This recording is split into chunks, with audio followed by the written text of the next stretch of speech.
بسم اللہ الرحمن الرحیم۔ السلام علیکم ناظرین، آپ دیکھ رہے ہیں اسکوپ ٹرینڈز ہورائزن، وہ پلیٹ فارم جہاں طاقت کا شور نہیں دکھایا جاتا بلکہ وہ خاموش فیصلے جو صدیوں کا رخ موڑ دیتے ہیں۔ پچھلی ایک سال میں ہم نے دیکھا کہ سعودی عرب صرف ایک ریاست نہیں، یہ ایک خیال تھا، ایک مرکز تھا، ایک مذہبی وزن تھا۔ آج کی قسط اس سوال سے شروع ہوتی ہے جس سے دنیا اب نظریں نہیں چرا سکتی۔ جب مذہبی طاقت معاشی طاقت بن جائے تو دنیا کس طرف جاتی ہے؟ ناظرین، تبدیلی ہمیشہ انقلاب سے نہیں آتی، اکثر وہ فائلوں میں ہوتی ہے، کانفرنس رومز میں، اور ان جملوں میں جو عوامی تقریر میں نہیں کہے جاتے۔ سعودی عرب کی تبدیلی نعرہ نہیں، یہ ایک حکمت عملی ہے، اور حکمت عملی ہمیشہ خاموش ہوتی ہے۔ ناظرین، سعودی عرب صدیوں سے اسلامی دنیا کا دل رہا ہے۔ مکہ، مدینہ، حج، عمرہ، یہ سب صرف عبادت نہیں تھے، یہ اثر و رسوخ تھے۔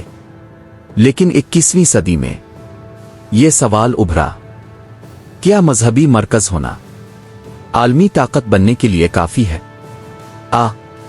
یہ طاقت ایک حد بھی بن سکتی ہے؟ سعودی قیادت نے یہ سوال خود سے پوچھا، اور یہی سوال تبدیلی کی بنیاد بنا۔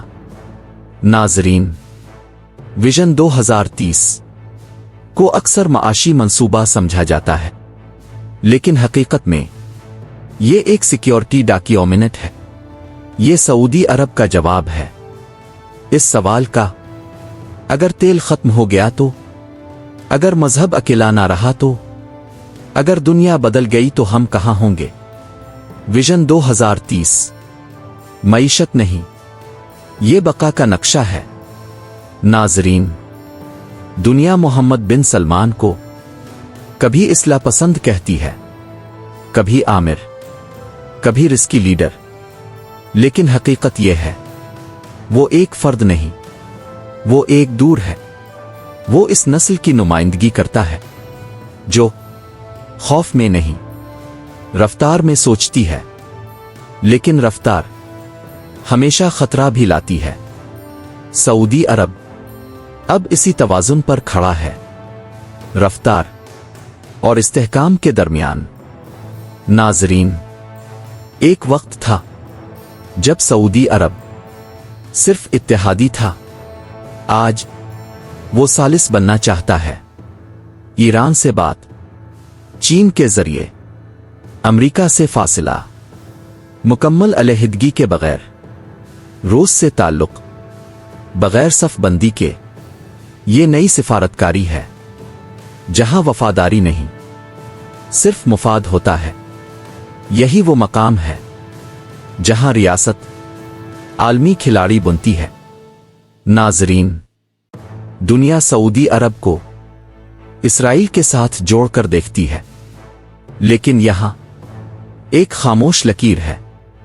فلسطین ابھی بھی سعودی بیانیے کا اخلاقی وزن ہے۔ یہ وزن ہٹایا نہیں گیا، بس احتیاط سے اٹھایا جا رہا ہے، کیونکہ اسلامی دنیا میں یہی وہ حد ہے جہاں طاقت رک جاتی ہے۔ ناظرین، سعودی عرب اب صرف مرکز نہیں رہنا چاہتا، وہ نمونہ بننا چاہتا ہے۔ لیکن اسلامی دنیا اب ایک آواز نہیں، ترکی، ایران، ملائیشیا، پاکستان، انڈونیشیا، سب کے اپنے مفادات ہیں۔ سعودی عرب کے سامنے یہ سوال ہے، کیا وہ سب کو ساتھ لے جا سکتا ہے؟ صرف خود آگے بڑھے گا؟ یہی سوال اس کی آئندہ شناخت طے کرے گا۔ ناظرین، کوئی بھی ریاست باہر سے نہیں ٹوٹتی، وہ اندر سے سوال اٹھنے پر ٹوٹتی ہے۔ سعودی معاشرہ نوجوان ہے،